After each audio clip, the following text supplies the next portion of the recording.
Smart Connector podcast. I have such an amazing guest for you tonight. Welcome, Ash Borland. Hey Jane, how are you? Yeah, good. I've been so looking forward to this interview because Ash is an incredible expert on personal brand, amongst other things, but personal brand is going to be the topic of our discussion tonight. So if you have any questions that you want to put to Ash, we've got the chat. So just put your questions in the chat and Ash will try and answer them. So anyway, let's just get into it. Ash, tell us about yourself. How did you come to be sitting in that wonderful studio that you've got? We had a bit of a chat beforehand about it. It's very, very nightclub, isn't it? It is a bit of a nightclub. Yeah, to be honest, what it actually is me and my wife love to play video games. That's how we met. We first back in the day. And so this is what like a gaming room was supposed to look like. So like I say now, I was like, I'm going to make it look really cool so I can pretend like I'm still young. But yeah, no. So how did I get here? First of all, thank you so much, Jane, for having me on. I'm really excited. I love this kind of chilled out conversational vibe. Anyway, like this is really nice when it's just kind of in the evening. I ended up in personal branding. I said to you recently, I was talking to you off air, but only in the last year or so. But before then I've done a multiple of very random jobs and careers that have led me to this point now, which has really, when you look back at it, I know somebody, they call it a career web, that when you finally reach a point where all of a sudden the dots connect and you're like, oh, that 15 years of everything I've just done actually was working towards something as opposed to just random. So I started off in performing arts when I was a kid, and then moved from performing arts, was an actor, singer, dancer. Quite successful. Moved to London. Amazing. Some like West End work, did all of that type of stuff, and then I kind of it's really, obviously I don't know how deep you want me to go with the conversation as to how I got into it, but as far as you want. I'm just really interested. Yeah, no. So I got into performing arts, did all of that. It was like Les Mis, so that type of stuff, really like opera stuff. But what I found was as time went on, you do that for a long time. I was professional from 15, and by about 21, I kind of had looking back at it now, like it makes more sense, but then I didn't know it was a mental breakdown. So I had a breakdown. I couldn't really deal with what was going on, and I just ran away. And I just was like, I don't want to. It's like Samson cutting off his hair with the strength. I had long hair and I just cut it all off and became I wanted to be a normal person, was what my words were. So I went and got a job as an estate agent. And I just pushed down all of this like eccentric energy that I have and who I am as a person. I just pushed it all down because I resented it so badly. And I always wanted to be normal. So I got a job as an estate agent. I bought a really, awful suit from like Tesco's. I was like, just, your typical horrible, slimy estate. Like, I don't like agents, but it's, I just was so not me, but it was so fun to do that for about a year. I did it for about a year, and I'm quite a high achiever. I never really think of myself as that, but now I know I am. And so thinking that I'm going to sit in a job for 5 minutes or 10 minutes and be there for a long time, it's never going to be the case. And so within 2 years, I'd got my mortgage exams, set up a financial services firm, and done everything like that. And about 3 years into my kind of finance journey, I was still that stuffy guy in a suit. And I had a bit of a run-in with a potential client or a potential like introducer, and I lost the contract. And I was thinking, what am I going to do? And I just randomly, I don't know why I did it. It set everything for the course for the rest of my life, I think. But I had an iPhone 5S at the time, and I just sat there and I was self-employed, working from home, and I just sat there and I propped this phone up against a mug. And I went live on Facebook, and I went live and I said, and I was like, let me tell you all about the pros and cons of Help to Buy.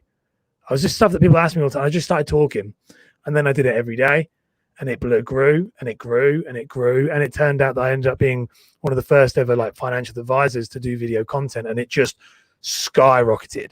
Wow. And yes, what I started to realize was all of this stuff I'd trained in, which was performing, branding, because personal branding was all part of the course we did. all of a sudden just came back with vengeance, like when all of us and people didn't, everyone was like, well, why are you so good at it? Like, why are you so entertaining? How can you hold your voice? How can you? And I'd forgotten. And fast forward then to like a year ago, and I'd learned all about psychology, NLP, behavioral economics, everything that I could do to cram it into personal branding, and just made the decision to go full time. And because I realized this space is very limited, there wasn't many people in it, and most of them were digital marketers, or they were, to be fair, nearly all of them are digital marketers, and I'm not. I'm a performer, so and I'm a performer and a business owner at heart. So it was understanding like, how can you actually make people, you said about you're excited to have me on, that is a feeling that's created. That's a feeling that's created. And how can you do that? And you can teach that. And because that's all it is with performing. So that's how I ended up here. It's such a random story, but it's like a really weird thing, like you kind of find yourself again after many years of not. So yeah. And it's really interesting that you come from that background, Ash, because actually my early career was also in theatre and film, but I worked as a designer. Oh, but I did actually do a little bit of performance, mostly when I was at college, actually, because I then decided I wanted to be a designer. But I think when you've been in that kind of environment, it's in you, and you really have to brand yourself from the word go, don't you? Because it's a very competitive environment, and it's very unstable, it's very insecure, there are people coming up all the time, and so you have to learn to stand out. And even in my case, obviously, as I said, I was doing design, not performance, but when I saw your videos on LinkedIn, you immediately resonated with me, because I thought, I know where this guy comes from. This guy's got, he's got a professional background. It's either that, or he's just got this kind of, really powerful natural talent. So it really stands out, because most people, of course, that go live on video for the first time, including me, actually, their videos are terrible. And it really does take a while just to kind of get into the habit of doing them and get anything like a professional look and feel. But yours are very, very polished. And so, I can see how it's all come together for you. It's definitely, and that's like nice. I can kind of tell as well. No, as soon as you said that, again, it makes sense. I think it takes one to know one with stuff like that. There's a creative, and I think that industry was such a, like, one thing it taught me, and I think it probably maybe the same for yourself, was the rejection that caused me to have that breakdown when I was too young to really understand it, shaped who I am now. And the reason why I'm successful in what I do now is I'm really unprecious about my own, like, my content. I don't care if people like it or don't like, I'm not really bothered. But I think you have to go in, like, through the trenches of that, the amount of rejection. And I said that to someone before on a different podcast. I said, like, when you understand, when you realize that, like, with personal branding, the one thing it's taught me, or sorry, with performing, because part of personal branding is actually how you look. Yes. We don't talk about that because it's a taboo topic. We don't talk about that because it's not sexy, it's not PC. But the truth is, we are judged by the way we look and present ourselves. Yes. And in the performing arts world, that really allowed me to embrace that earlier, which I think has given me a bit more of a leg up on my competitors, purely because of that reason alone, is that I'm not too worried about people judging the way I look or sound. Yes, you really, really good point.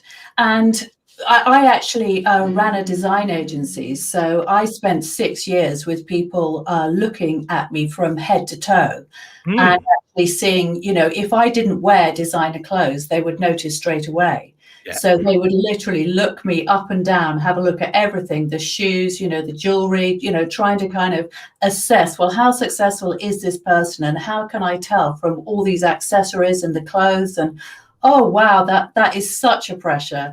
So, I mean, in comparison, it's easy, right? Oh, no, I agree. I think it is. Like, there's no, I think it's easy. And I try, but like, that's so true. Like, people will judge you on that.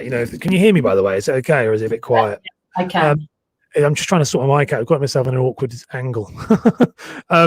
But no, I think you're so right. Like, people do judge the way you look, and if you're in a design world, your job is to I would advise, if anyone was my client in branding for that, you need to be in design, like proper design stuff, because people will know. You know, the ones who do know will know, and they're the ones usually who'll be your client, and that's what people don't get. You know, like, I would know straight away. Like, I can see the foam thing from your mic, you know, at the beginning. So to me, that little bit of foam, because I've got it all over my walls, that sends a signal to me. You go, no, this is obviously professionally done.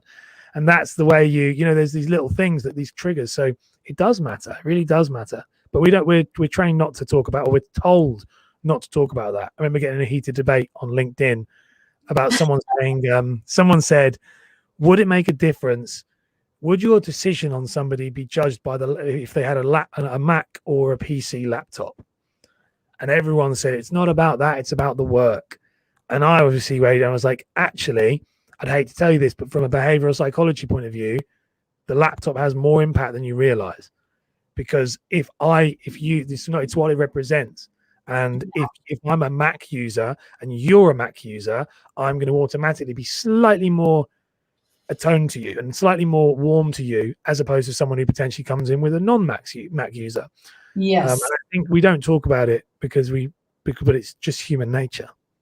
Yes. Well, exactly, because we all like people that are like ourselves, don't we? So it's our shortcut, isn't it? It's like code for you're in the same tribe. Exactly. So that is one of the things that is the reason why we develop personal brands, as opposed to just putting faceless stuff out there, right? Exactly. Yeah, very true. No, it's very true. So we've got a question here from John Francis Hannon. Question on geolocation as a brand. How do you integrate a personal brand with a geographic location? For example, Alex from the French Riviera. Wow, I've never had that one before. Good question. That is a good question. So that I've never had that before.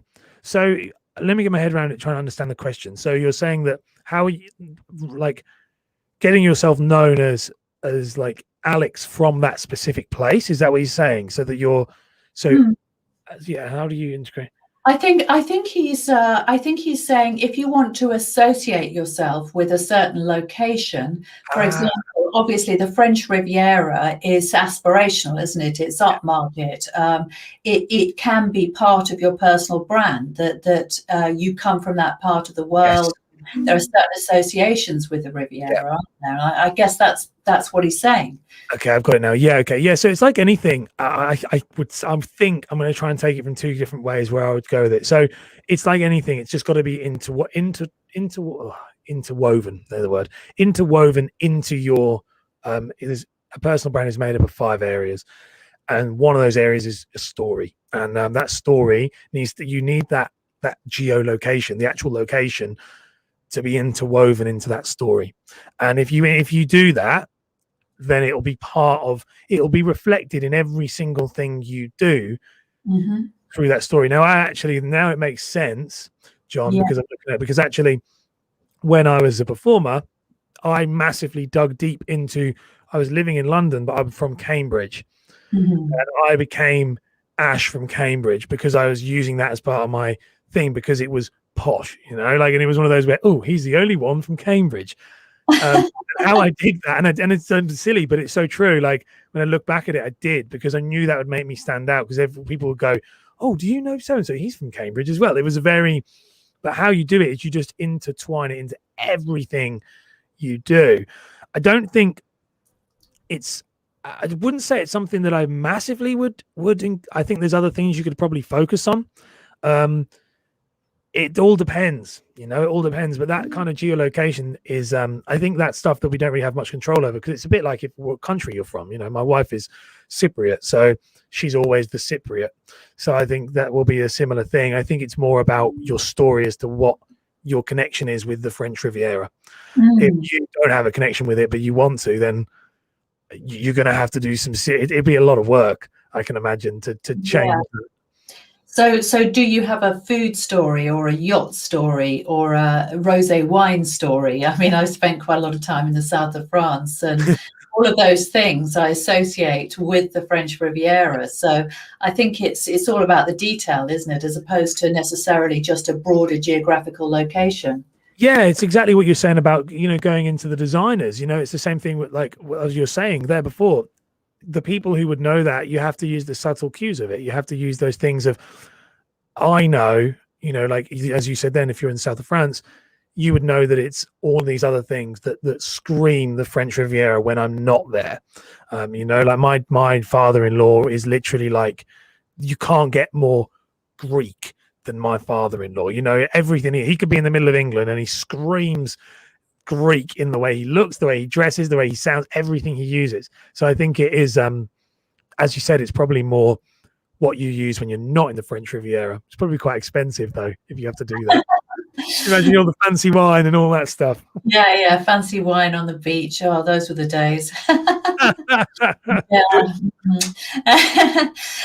So Ash, you mentioned that there are did you say 5 pillars of personal brand success? So let's just get into that a little bit. Yeah. So can you just tell us what they are? Of course I can. Yeah. So personal branding is built up of, it's called an ecosystem. So there's 5 areas, pillars and whatever, like they're different terms. And they've been around for a long time. Everyone kind of knows them and we all have them. So every one of us has these 5 areas. And the problem is 90 to 95% of us are, we don't really pay any attention to them. We just let them do their own thing. Mm-hmm. And so they are happening, but we're just not controlling them. Now, so we're all building a personal brand. Every one of us, explain what 5 of the 5 are, but to understand the backstory behind it first. Now, every one of us has it, but what like I would do with somebody and what I do with when I work with people, and if you work with any personal brand coach of any kind or someone who's in the specialist in this area, their job is to gain clarity and consistency in all 5 of these areas so that you're all pulling in the one direction. And the reason why that's important is that our human attention span is like 8 seconds. It's 8 seconds, which is scary, which means that if it takes me longer than 8 seconds to figure out what you do or what you're about, then I'm going to move on to the next thing. So it's not about being the best, it's about being the most seen and the most clear with the message you deliver. So understanding that these 5 areas, which we've kind of spoken about 1 already, or 2 technically, but you have physical identity, digital identity, story, and I'll go through individual. We can ask me questions on them if you want to, but so story, network, and social proof. So all 5 of those areas, every one of us has it. Now, all 5 to get an absolutely incredible personal brand, all 5 of them have to be effectively all pulling in the same direction. So they all have to be effectively saying, if I know that if I met you in real life and then I saw you online and then I heard about you from social proof for somebody else and then I saw who you were hanging out with. So you're saying about James, we were saying about James off air. So all these people and these things, they will reinforce this brand you've built. Yes. And that's what it is in a nutshell. I mean, I could go down that rabbit hole. But I could talk about this stuff for hours. This thing alone. So I'm very trying to hold myself back unless you ask questions, because I can everyone will be like, what is he talking about? But it's built up of those 5 areas, and there's no way around. You all have them, whether you think you do or you don't. And so the most successful ones are the people who clean them up and get really clear in what they are. Yeah. And what a lot of people get confused about, I think, Ash, is the sort of intersection between personal brand and business brand. And that's something that I've been asked, or I've heard people talk about in the past. And I know that I saw you did a video about that. So they say, well, what's more important if they're a business owner? Should I put emphasis on my personal brand or should it be my business brand? And what is the intersection? How do they work together? Yeah, it's quite interesting. This question keeps coming up a lot actually at the moment. Yeah.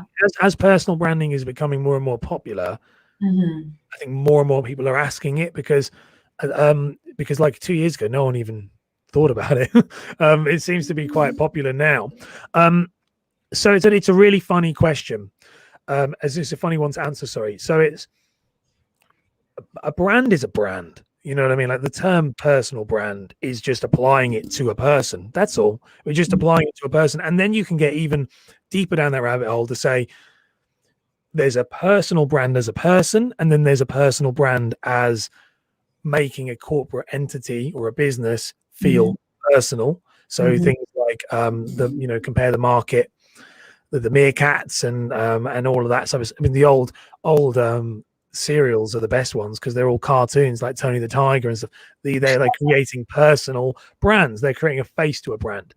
But so a business brand, you follow this a similar, that business brand would still have those 5 ecosystem areas, but it would be a much larger scale. The issue, though, I find that a lot of people have is building your personal brand or building your business brand as an entrepreneur. So let's just say if you're that's really hard. It's a really hard decision because I don't think you can do both. I actually don't. The more I say that, you can do both, but I think what you'll do is you can do both, or you're never going to achieve greatness in either. I think you have the odd one or two, of course. You've got Elon Musk and Tesla. You've got all of these businesses out there that are examples of it, but they are they're the few out of the many that have failed it. So I think you have to decide from yourself, what do you want? So if you're building a business and your plan, what is the plan for that business? So if your plan for that business, and that's what I work with clients on, is if your plan for that business is to build it, create an empire, sell it, then realistically, a personal brand is not as important potentially as having a strong business brand, because when you sell a business, that's where the asset is. But if you're someone who's like a solopreneur, or you're somebody who like Rob Moore in the UK is really well known for that, like great personal brand. If you're someone who you're building it for you and you have you're the type of person who, if you're like me, like I don't really want to retire and you're going to live, you just like evolving and growing, you're better off building a personal brand. So it's about what you want from it. But if you do both of them at the same time, I think it's like if you have a degree, you got your major and your minor. You're either going to always have both, but which one is going to be the main driving point? And I think what I find with a lot of people is they think it's building a business brand because they've got this aspiration of selling it. And yet when I speak to many people, when we start to dive deep into it, there's actually no way of them selling that business anyway. So, there's no way, it's not a saleable business. Yeah. Usually it's a service-based business. So they're better off building a personal brand. Yeah, I mean, our design business was actually sold in the end to a US communications group called Interpublic, but we had about 40 employees by that time.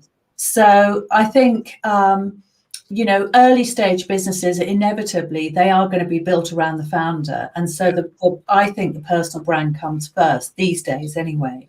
And the idea of it, the business brand being paramount right from the beginning, I think is only really relevant if it's a certain type of business. Yeah. Perhaps just, an online, an online exclusive business that is just dealing with relatively low value, large numbers of relatively low value transactions, like it's some kind of an e-commerce business. Yeah. But certainly in the expert space, personal brand is where it's at, isn't it? 100%. In fact, that's something I'd love to add to that with what you said, because I think like that's the issue. As you said, like, well, by the time you reach the business, you said like you sold it, these 40 employees. Like you look at someone like Richard Branson, like it starts with Richard, and as that grows, inevitably, if you grow a strong personal brand, you will build businesses that will be able to be sold. So I think that it is a chicken and the egg thing. You're very right with that. But I think most of the people who I speak to that I find quite comical, especially when people ask the question, it's funny, is that they're planning for 10, 20 years in advance in a world that potentially could not even exist. I've talked right at the beginning, told you about my different career journeys. I never turned around and went, I'm going, like probably yourself, you didn't probably go, I'm going to do this. Things just crop up. The one thing I've learned though is I'm always going to be me. So that's a huge investment. If I'm always going to be me, and as I start building my personal brand, I was a financial advisor 2 years ago. Now I'm like one of the a leading expert in personal branding, which is scary, So when you look at the two, but my brand, that was the same brand equity that's moved across. Whereas if it was my mortgage business that died a death, no one knows what that's called. And this, so it's a really a funny one. I think if you've got lots of employees and things, absolutely. But I think most of the time you're better off, especially in now with what's going on now with COVID and things like that. You future-proof. I had a guy on my podcast come on called Philip Van Dusen, and he said he's like a big branding guy in the US, and he was like, what he said was, personal branding is insurance, and he said you're insuring your future career for yourself, so that you don't have to ever take orders from anybody else.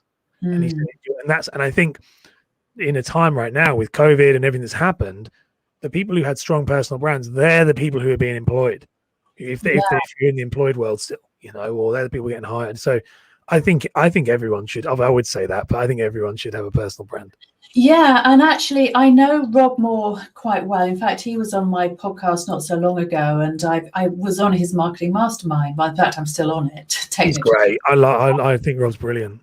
Yeah, he's very, very good on this topic, and he always says the thing about personal brand is that it, as you said, it's an insurance policy. If your business fails, there's you. Nobody can take you out of the equation. So you can, it is insurance really, because as long as you are recognized and as long as you've created assets. I mean, you've created a lot of assets, Ash. Obviously, this podcast is an asset. So you are out there, people can find you, you're searchable, and it doesn't really matter. Of course, what happens to your business, it's a private thing, to a certain extent, you get satisfactions from it, maybe some disappointments, it goes up and down. And that is what happens in most businesses. But one thing that you can keep consistent, because you do have control over it, is your personal brand. And you can be out there week in, week out, day in, day out, just building and putting those assets out there. And, I think it's incredible, really, the impact of that. Really, really powerful, because people just see you differently, don't they?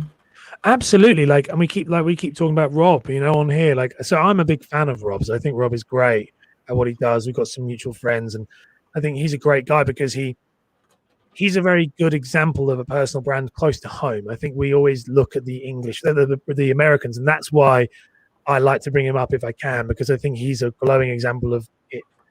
He annoys people, which is a brilliant thing for personal branding, because if he annoys them, he's polarizing. So he's a great example. Oh, yes.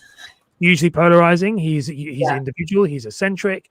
And I think you're so right with what we to echo what you said then. It's exactly the same. It's exactly that. You do have control over it. You are the person in control, and he's a living, breathing example of it. The guy's retired 3 times now, I think, isn't he? And he says he says he's in retirement now, although he's living on Clubhouse at the moment. That's all he is. Every time I see him, he's just on Clubhouse. Yes. But yeah, I think it's the fact that we're talking about him here shows just the power of it. It shows the power of it. And I think everyone should do it. And you're saying about assets, that's the other thing I noticed with personal branding was whatever you're building now. And this kind of changed my perception of it. I heard a quote, I can't remember who said it, but I was being interviewed by somebody, and they said, whatever you are passionate about now, there's actually a very high chance that it ends up being your career in the next decade. Oh. And I was like, no, that's not true. And I was listening to it, and it really shook me, because I was like, and then I started to look, and I was like, actually, all the people I know, that's the case. So if I've got a hobby that you want to build your personal brand around your hobby, not your business, that's absolutely fine, because it could be your business in the future. And I think that's the thing, that people don't get, is that it doesn't have to just be work. It can be personal as well. Yeah. And actually, I've been doing a little bit of work recently on really doing some deep dive on client avatar. And the interesting thing is, and I realized this about 18 months ago, but it's become more and more apparent to me that a lot of the time our client avatar is an earlier version of ourselves. Yeah.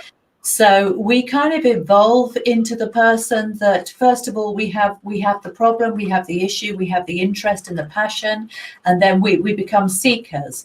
And then we go out there, and just like you have with your personal brand stuff, it's something like, do you know what? I really love this stuff, and I could be good at that. And actually, it comes naturally to me. And then you go and develop that expertise, and then you end up helping other people.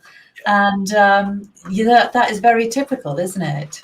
I think, yeah, to add to that, like how that happened, it is the early person of who you are, because I think we get this imposter syndrome. That's something that anyone who's thinking about building their personal brand, it was with me.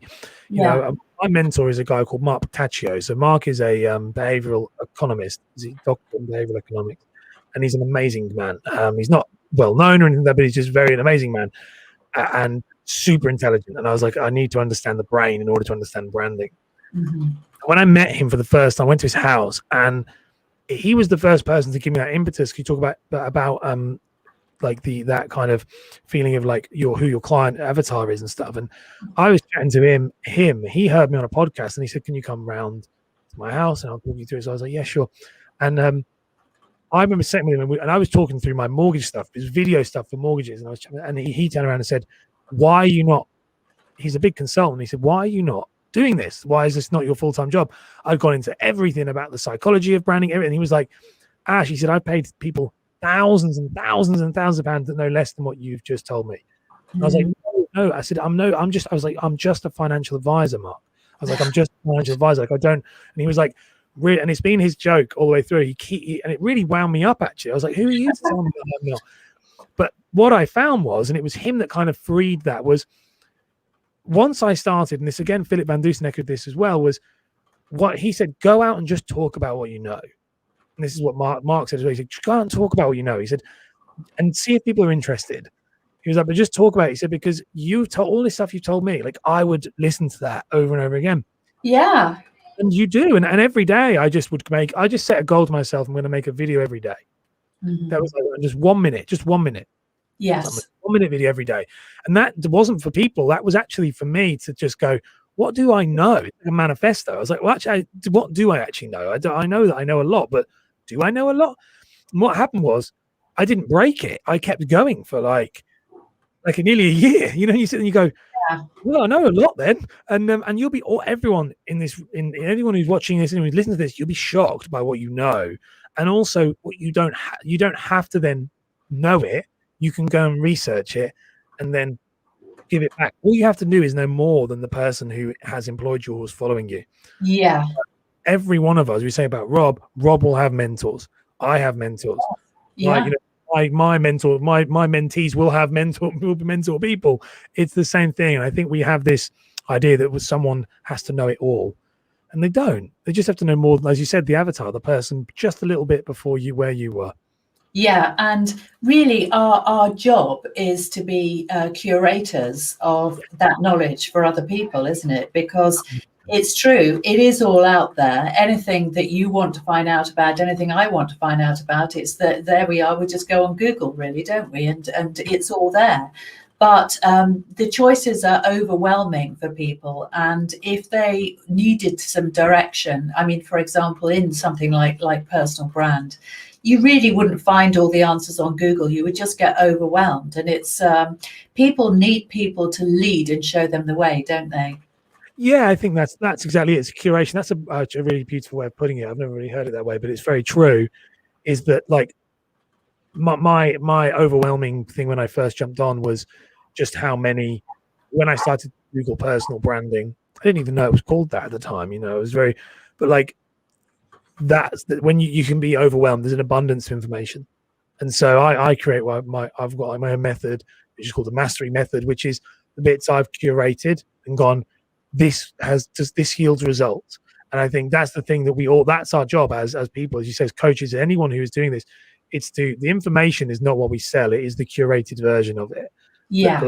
Go, I work with a TikTok coach, as in I have a coach that to help me with TikTok, and I know all of that stuff. I know how social media and algorithms work, but I'm paying him to teach me how it works on that specific platform to save me hours of, countless hours of going through it. And it's money well spent because it's his specific method. And I think that's the thing that that people get confused about, is that just because it's online doesn't mean that you can't sell it. I think that's definitely a thing that people find hard. Yes. Now let's just get into the social media platforms for a minute, Ash, because obviously there are a lot out there, aren't there? I mean, there's Facebook, LinkedIn, Instagram. Obviously, they're the big ones. And TikTok is climbing in popularity for business. Then we've got Clubhouse, and of course we've got Twitter, and then we've got all of the, Pinterest and all the other ones. And I think a lot of the problem with that is that solopreneurs or small business owners can get very, very overwhelmed, and they can try and be everywhere all at once, but it doesn't really work, does it? If you spread yourself too thinly. What would you say to that? Yeah, I agree with you. I agree. I think this is a hard one because it's just there's a lot of misinformation on this one. I think you're very right. So you can watch someone like Gary Vee, and it's like go everywhere, be everywhere, do everything at all times, and that doesn't really work. You'll just burn out. Well, yes, if you don't have his team, obviously you're exactly. Gary Vee doesn't know. He doesn't know how to edit. I love Gary's content, but I'm saying like, Gary doesn't know how to edit the videos. He's not captioning those videos. No. He's got hundreds of people who work for him to do it, and I agree with that. But I think what I found is, and I'm a big believer in this, is pick one main. I call it a 1-2-3 strategy. So I say like pick one thing, just one. I don't mean not social media. First of all, do not build your house on social media. Build your house on a long form searchable content. Anyone who's listening to this and who's watching this, the biggest mistake I ever made was building, and anyone who knows their soul will tell you this, is building a business on Instagram or LinkedIn or Facebook is really short-lived, because when that platform dies, and it will just not so much die, it will move into where Facebook is now, for example, where not many people are using it. The younger audience are not coming to that platform. So we're now not getting more people on there. So it's going to dry out. So you need to build I call it your house on the rocks. You need to build it in a strong foundation. And that is only really 3 places: YouTube, podcasting, blogging. Oh, well, that's the first time I've heard anybody explain it that clearly. That's fantastic. Oh, really? Great information there. Well, that's all it is. So and the reason why that's the case, just so people know, is that YouTube, blogging, or podcasting, is that YouTube right now takes the win, personally. So if you're going to go for the easiest one, YouTube and blogging would take the win. Podcasting is a long game, but I'm in that and you're in that. So I think it'll have the most results in the next decade, and you're going to reap that results and the rewards in the next decade. But YouTube is a search engine.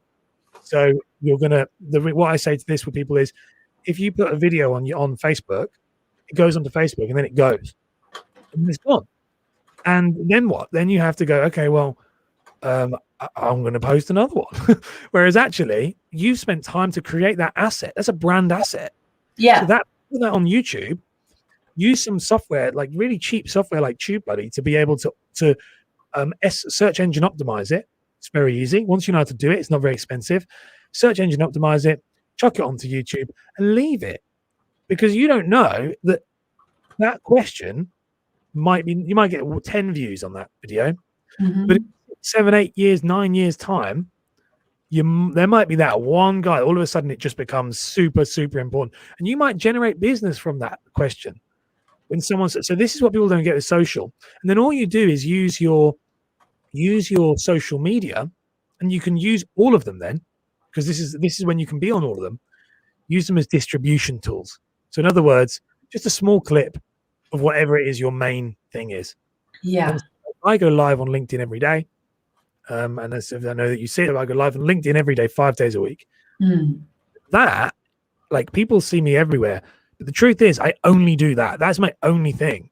Like, I don't do anything else. That live goes live on LinkedIn. And the reason why I go live instead of upload is because it's easier. StreamYard's such a great bit of kit. And also it allows me to, it means that also everyone gets notified every morning when I'm live. Yeah. Every morning, Ash Borland's live. I don't need you to actually see, I don't need you to watch it. I just need you to see my name on your phone screen, because it's going on my phone screen, on everyone's phone screen. Yeah. Then I upload that to YouTube, upload that to my podcast, clip that, and then turn it into a blog. Wow. That takes me less than, to film it and record it takes me less than an hour a day. So that's like smart social, if you know what I mean. Like people think I work really hard at it, and I don't. You're just consistent. You just put it in the right. Yeah, well, as you said, it's consistency, isn't it? It's consistency and having a system. Yes. And consistency and consistent systems, they work, don't they? Because, well, I mean, there is another thing, of course, which is that not everybody can go live on LinkedIn. In fact, it's quite a rare privilege, isn't it? Yeah, it's quite hard to get. Like, I've just had one of my clients have finally been given it, because it's a brilliant thing. But that's where, like you say, with LinkedIn, like the lives. So my thing that I found was I'm quite happy to work, and this is like with anybody, is you've got to, if you want people to take notice of you, you have to make them take notice of you. Yeah. I always call it, I was joking, I call it the water on rock strategy, which because people used to laugh at, and one of my other mates who's a videographer, I said to him, he said, aren't you worried about people, like, you know, getting bored or whatever? And I said, my goal is just to be so like loud and over the top that eventually you'll be like, okay, fine, what is this guy doing? and that's what linked like lives are about. But that's what like being showing up every day is about. You know, if you're consistent, you know, you wouldn't have potentially, Jane, you probably wouldn't, you know, if you'd just seen one of my videos, it wouldn't be like, oh, I want to have him on the show. Well, I get lots of messages when people have followed me for about 6 months, and they're like, wow, you do not stop. Yeah, I know. It's like, there he is again. And it's like, you know what? I better start watching this guy. You know, he's there every single morning. And then every time I kind of tune in, even if I only watch for like a minute or something like that, he's talking about personal branding again, or he's talking about, it's like, I've got to have this guy on my show. I really have. That's the thing, is that, you know, that everyone can do that. And that's what, like, all that was, and that was just advice that was given to me from this behavioral, by my mentor, the behavioral psychologist, the behavioral economist, was like, just be one thing every day. You know, this is the issue that many people don't get, is if you are the clearest and the most consistent over time, he said because this is the problem with personal branding. They say, show everything about yourself. Don't show everything about yourself. Just talk about one thing every day, without fail. The same thing, because it reprograms people's brains to the point where, and that's where you talk about all of this stuff, you know, behind me. You said about my studio, everything is designed, even down to my weird haircut. I have a weird haircut. I have like a top knot, long hair, shaved side of the head. It's all designed to make you go, who is that guy? All the time. And it works. And it does work, and we can all do that. It's just about willing to, you're only going to stand out if you're willing to accept it. And I just say it with everybody, you can just show up. And that's where it takes time. You only have to outlast everybody else. That's all. Yeah. But I also think the thing about you is that you're very passionate, aren't you? And that comes across in your videos, because you really do care about this topic and you really do find it interesting. And I think sometimes when people are boring, or when the videos are boring, it's because some people pick up on energy, don't they? And sometimes you can see whether they're just either not really sure what they're talking about, or perhaps they're not terribly inspired by the subject themselves. So it does help, doesn't it, if it's a topic that you really care about, and that you can find 5 days a week to find a new angle or a different angle, or just say something in a different way. I mean, that is going to be challenging for a lot of people, right? Isn't it? Yeah, it is. I think the one thing that I found when I knew this was, when I started doing mortgage videos, I was saying the same thing then. I was very passionate. I'm a very passionate guy. Like I'm very all in type of guy. And which is why things always work, you know, like, because I'll put my expectation to my output is the right thing. But the feedback I'd always get was, which is where I realized it maybe was the wrong career. And as we saw about other people, they were like, I love to listen to you, but I really don't like the topic. But they go, but I would listen to you because I really love your enthusiasm and the way you talk. So what that made me was that's feedback. Okay, well, the topic's not great, but people do want to listen to me. So I need to find the right topic. I still don't know if 100% it's still this one. You know, I think it could be something else. I definitely should have been a DJ at some point in my era. But I think that's the hardest bit is you have to be able to talk about it every day, day in and day out. And I think if you can't, and I get that, because I couldn't talk about lots of things like that all the time. It really does become hard. It becomes very near impossible to keep it up, to be completely honest. I mean, one of the best bits of advice I was given by a guy called Bob Gentle was, you're going to be your number one fan for the next 3 years, so you better like what you talk about. Yeah. I think that's a really powerful message, because realistically, but we can all, every one of us, if you're a solopreneur or an entrepreneur, or even just in your job, it's about, what I find with it is, it's about finding the fun within that job. So I've always been one of these sad, when I'm dyslexic, and the idea of being a dyslexic mortgage advisor is it's terrible. But I would find, I'm an artistic guy, and so I would sit in my office with my thing, and I would put on classical music, and I would think of that thing, like this case, and I would think of it as if I was painting a picture, and that I was writing a book, and it'd be like that. This is somebody's case, and I'm going to tell their story, and because that's who I am. I'm a creative. Yeah. So I tried to find whatever creative thing I could find in such a dull job, and I think that's what we can all do that. We can find the beauty in any dull subject. I hate fishing, but you ever hear somebody talk about fishing and they love it, you're just like, I actually still want to listen to it, even though I don't like it. Yeah. I actually remember once I had actually one of my bosses, who I also interviewed for the podcast, but he was an events agency boss, a really fantastic brand guy, who retired when he sold his business and went to bought a vineyard in New Zealand and became, just one of the most fantastic kind of sought after wine brands from that region. But he actually was crazy about scuba diving and diving with great white sharks. And I remember once I went on a 10-hour flight with him, and he talked non-stop for the whole flight about great white sharks and scuba diving with them. And by the end, I was like, do you know what? I know everything there is to know about this subject, and I don't think I'm ever going to do it myself, but it's fascinating. And it was just the way that he talked about it. It's storytelling, isn't it? It's storytelling. Yeah. I think that's the thing. If people will listen to mortgage stuff, they'll listen to anything. But it's just finding the thing I always love about it as well is like I said all the time with the finance thing, they'd be like, it's just dull, and I was like, yeah, but can you go to the pub? Can you go out for a meal without anyone asking you a question about the property industry? Or I said, we're like a moth to a flame. They have to ask a question. So that means that actually you are going to be, it is an interesting topic. The problem is, I think, is that we all feel like, I think, and this is a social media problem, is we all feel like we are influencers.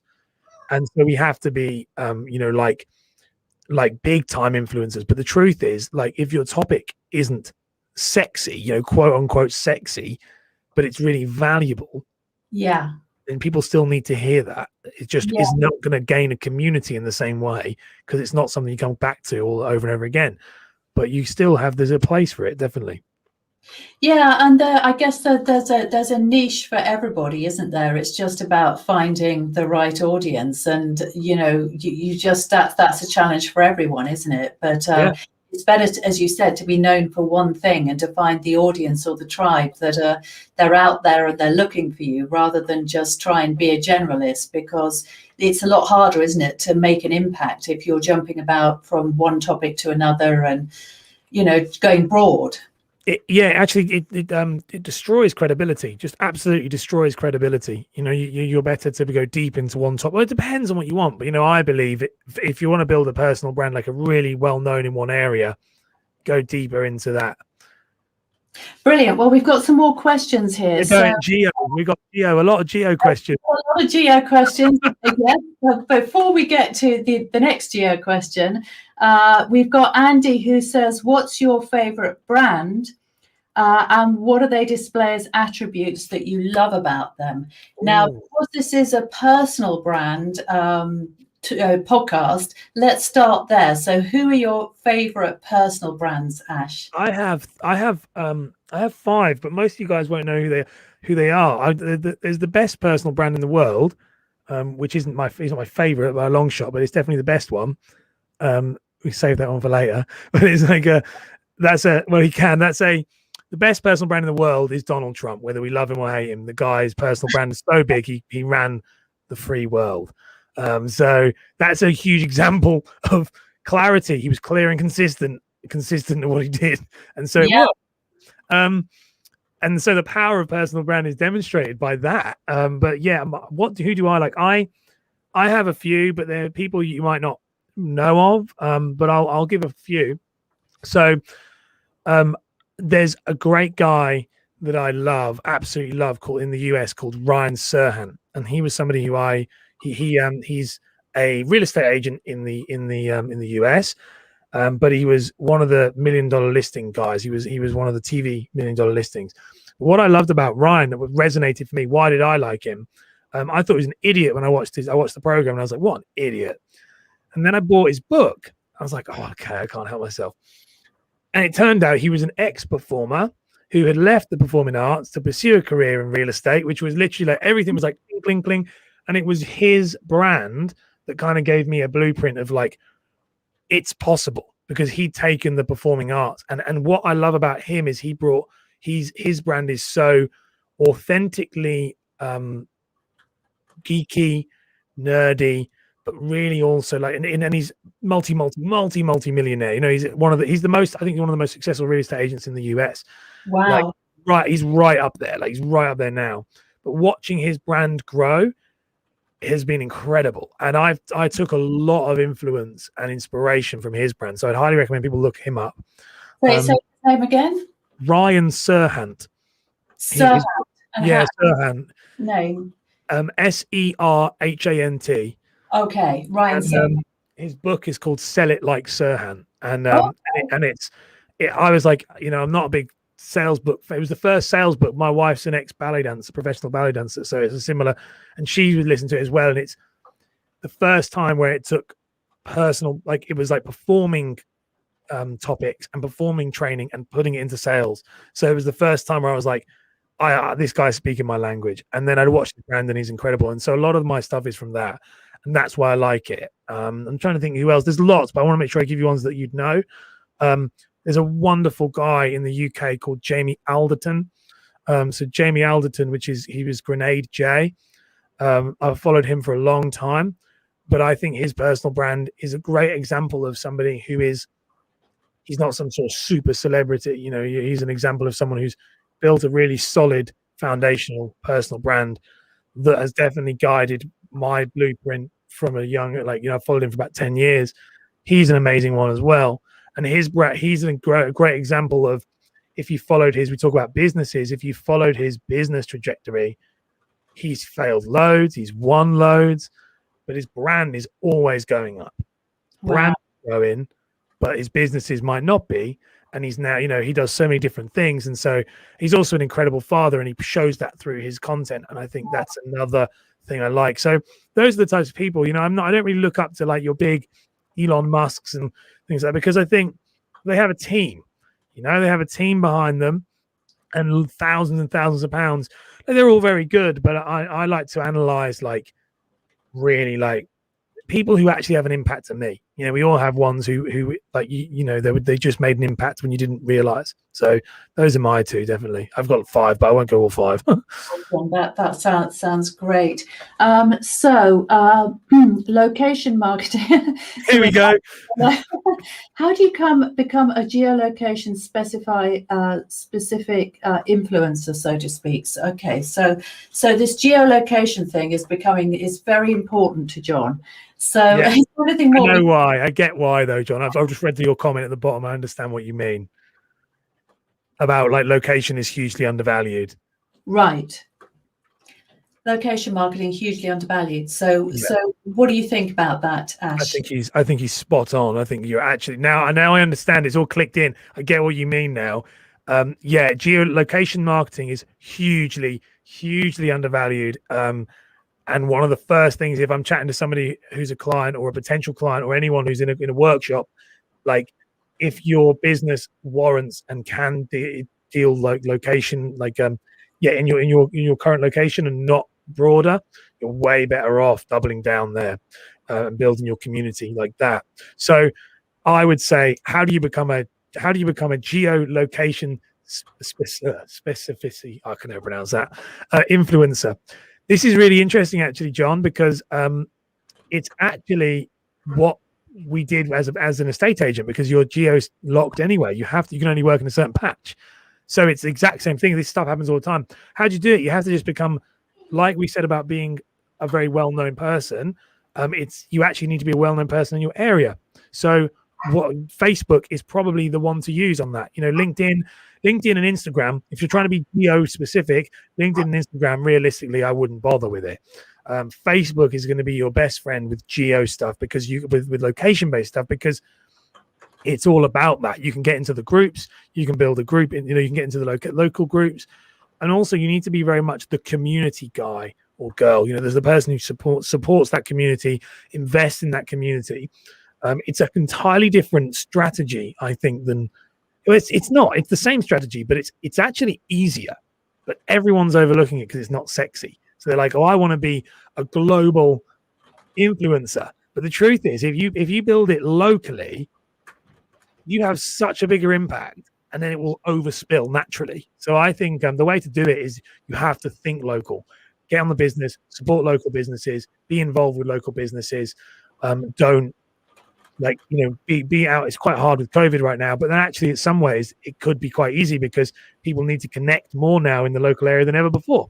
So use that. I'd set up like a location specific podcast, talk about that. There's loads of things you can do, but I actually agree with you, John, with it being that I think it's hugely undervalued, because I think we've took our eye off the ball because we all want to have 1 million followers and sell books and courses, which is what I want. The same as you, Jane. But it's that type of thing of, I think that the way to do it is actually go a bit old school with it. Yeah, and of course, the other thing about Facebook is it's still relatively affordable, isn't it, to do Facebook ads? And so, obviously, Facebook ads you can target by geolocation as well, very easily. So, it's better as well. It works better with that, the geolocation with Facebook ads. Exactly.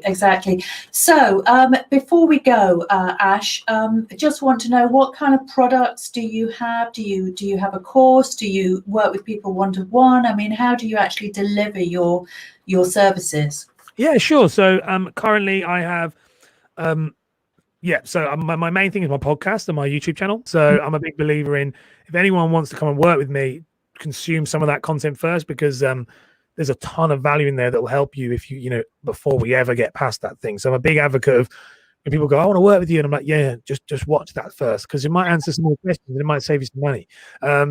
But I currently work one-to-one with people. So I'm a one-to-one coach. We do like 8-week courses, as in 8-week one-to-one coaching blocks. And it's all around brand strategy, marketing, things like that. I do have a course that's coming out. It was out last year. It was out last year, did really, really well, but it's being revamped at the moment to come out in Q2, which is my personal brand mastery method, which is actually which is great segue for you, Jane, with the curation. So this is everything I've learned since I started making videos in my mortgage business, how to do it correctly, and all of the things I've learned that were wrong. So the positioning, the ecosystems, effectively teaching you all the things to do, and also more importantly, maybe the little mistakes that might be letting water spill out of the holes in the bucket, so to speak. So that out in March or Q2. But if you're interested in that, you can just connect with me on LinkedIn, and it will be announced and it'll be around there. But like I said, mostly check out the YouTube channel and the podcast. That's the main one. Awesome. And of course, if you're on LinkedIn, then make sure that you follow Ash on there, because on there every single day, and with some great content as well. Thank you. Well, thank you so much for joining us. I knew this would be a great interview, and it really has been. As I said, I could have talked to you for at least another hour, but anyway, we usually try and keep it to an hour or under. So thank you so much, Ash, for joining us. Just some great content tonight. Really appreciate it. Thank you. It's been amazing. I've actually really loved being on it. It's really nice. Yeah. It's a great feeling. It's nice. I like doing these later ones because I feel like I'm out of work. Yeah, I know. It's just like, it's a little bit like kind of sitting around in the pub, isn't it? Except without the drink, without the alcohol, and without the ambience. But I've got ambience in here. Yeah. Right. Brilliant. All right. Well, thank you very much, and see you soon. See you soon. Bye.